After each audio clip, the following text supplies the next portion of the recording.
हाय लोगोफोर खुलुमबाय गिबियावनो नोंथांमोनखौ आंनि YouTube चेनेल सोरजिथा क्रिएटिभिटीआव बरायनानै लाग्रोनाय जालायबाय। दिनै जोङो सावरायगोन 2022 मायथाइनि जानाखि काटाराव जानाय world cup FIFA world cup बे वर्ल्ड कापनि सोमोन्दै जों सावरायगोन। बे वर्ल्ड कापआव सोर देरहाखो, सोर मा बान्था मोनखो, बेसेबां बान्था मोनखो जों बेफोर गासैबो सोमोन्दै सावरायगोन। नोंथांमोनहा इन्टारेस्टेडब्ला नायलांब्लानो जाबाय भिडिअखौ आरो जाय बिथांमोनहा काटारनि सोमोन्दै मिथिनो लुबैदों एबा फुटबल वर्ल्ड कापनि सोमोन्दै मिथिनो लुबैदों बिथांमोनहा जाहाथे नायलाङो बेखौनो आसा खालामनाय थाबाय। बुहुमनि बयनिख्रुइबो बयजोंबो अनसायसिन जानाय खेला गेलेनाय होनोब्ला जोङो फुटबलखौनो मिथिनाय जायो आरो दिनैनि दिनावबो फुटबलानो बुहुमनि गेजेराव बयनिख्रुइबो पपुलारसिन गेम। थिग बेबायदिनो world cup football world cup जाय वर्ल्ड कापआ थांनाय बेसेबांबा बोसोरनि सिगां एबा 1930 मायथाइनिफ्रायनो जागायनानै दिनैसिम 22थि जानाखि फुटबल वर्ल्ड काप जाबाय। बेनि अनगायैबो गेजेराव जोंहा गेप थादों, बियो मोनफ्रोमबो बोसोरब्रैनि उनाव जायो। वर्ल्ड कापआ 1930 निफ्राय जागायनानै 1942 आरो 46 बे मोननै खुंगाया वर्ल्ड काप जायाखै। सेकेन्ड वर्ल्ड वारनि थाखाय बेखौ खुंनो हानाय जायाखै। वर्ल्ड काप होननानै बुङोब्ला 1930 निफ्रायनो जागायदों। 1930 आव उरुग्वे होननाय कान्ट्रियाव जादोंमोन, जाय वर्ल्ड कापआव फार्स्ट वर्ल्ड काप देरहानो हादोंमोन एबा टाइटेलखौ मोन्दोंमोन एबा चेम्पियन जादोंमोन उरुग्वे हादोरानो एबा उरुग्वेआवनो जादों आरो उरुग्वेआनो बेयाव फार्स्ट देरहानो हादोंमोन। आरो रानार्स आप हिसाबै जों आर्जेन्टिना दिनैनि बयनिख्रुइबो इम्परटेन्टसिन एबा दिनैनि चेम्पियन एबा 2020 मायथाइनि जानाखि काटाराव जानाय वर्ल्ड काप फुटबल वर्ल्ड कापनि चेम्पियन आर्जेन्टिनायानो बै समाव जागायनायाव 1930 मायथाइयाव जागायनायाव रानार आप मोनखादोंमोन, जेराव उरुग्वेआ 4 आरो आर्जेन्टिनाया 2 गल सोनानै फार्स्ट वर्ल्ड कापआव उरुग्वेआ देरहानो हादोंमोन।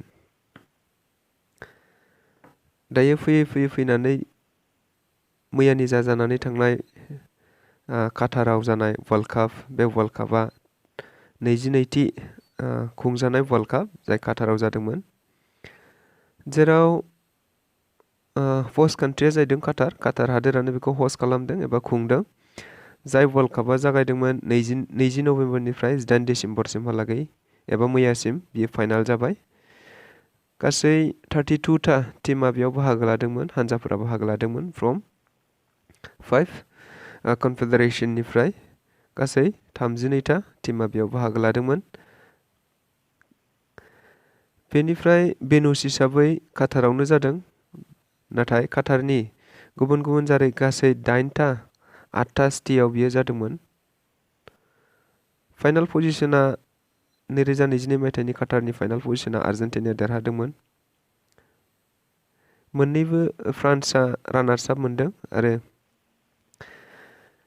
मोननैबो टीमा गलनै गथाम सोनानै उनावहा खेलाया ड्र' जानायलाय टाइ ब्रेकारनि गेजेरजों बेखौ सायख'नाय जायो एबा चेम्पियनखौ सायख'नाय जायो एबा टाइ ब्रेकारनि गेजेरजों आर्जेन्टिना हादोरा चेम्पियन जानो हायो 2022 मायथाइनि काटाराव जानाय FIFA वर्ल्ड कापआव, जेराव रानार्स आप जादों फ्रान्सआ आरो थार्ड प्लेसखौ मोननो हादों क्र'एशिया। आरो फोर्थ प्लेसखौ मोननो हादों मरक्क'आ। गासै खेला गेलेदोंमोन 64था खेला गेलेदोंमोन 2022 मायथाइनि काटाराव जानाय खेलायाव आरो गल स्कर जादोंमोन 64था खेलायाव गासै 172था गल जादोंमोन, गासै गल सोनो हादोंमोन। आरो एटेन्डेन्सनि बाथ्रा बुङोब्ला गासै 64था मेच जानायाव बेसेबांसिन एटेन्डेन्स जादों होननानै बुङोब्ला 3,40,04,252था गासै एटेन्डेन्स जादोंमोन। पार मेच हिसाबै होननानै बुङोब्ला मोनसे मेचआव एभारेज हमोब्ला 53,191 पार मेच एबा मोनसे खेलायाव गासै 53,192 सुबुंफोरा बाहागो लाबाय थादोंमोन। नाथाय 2022 मायथाइनि मैया जानाखि 18 डिसेम्बराव जानाय बे खेलायाव गासै मोनसेल' सिंगेल खेलायावनो गासै 88,966 सुबुंफोरा बाहागो लादोंमोन, जायखौ बयनिख्रुइबो बांसिन होननानै जोङो फिफानि हिस्ट्रियाव बुंनो हायो एबा दिनैनि दिनाव हिस्ट्रियाव लिरनानै दोननो हायो। मैयानि जानाखि फिफा वर्ल्ड कापनि फाइनाल खेला, बे फाइनाल खेलाया जादोंमोन लुसाइ स्टेडियामाव, काटाराव थानाय लुसेल स्टेडियामाव बियो जादोंमोन, जेराव 88,966 अडियेन्सफोरा एबा खेला अनसायगिरिफोरा बेयाव बाहागो लादोंमोन। टप स्करार एबा बयनिख्रुइबो बांसिन गल सोनो हानाय टप स्करार होननानै बुङोब्ला जोङो फ्रान्सनि कालियान एम्बाप्पे बिथांखौ बुंनो हायो। बिथाङा गासै 8था गल सोदोंमोन आरो 8था गल सोनो हानानै मैयानि आर्जेन्टिनाजों जानाय जानाखि वर्ल्ड कापआव फ्रान्सनि हेट्रिक मारिनो हादोंमोन, जाय फुटबल हिस्ट्रियाव बेबो मोनसे लिरजाथाव जारिमिन। बेनि उनाव बयनिख्रुइबो साबसिन प्लेयार होननानै बुङोब्ला लियनेल मेसि, आथिखाल बयबो सुबुंजों बांसिन मोजां मोनजानाय लियनेल मेसियानो बेस्ट प्लेयारखौ मोननो हादोंमोन आरो बिथाङा गल्डेन बलखौ मोननो हादोंमोन। बेराफारसेथिं बयनिख्रुइबो बांसिन गल सोनो हानाय कालियान एम्बाप्पेया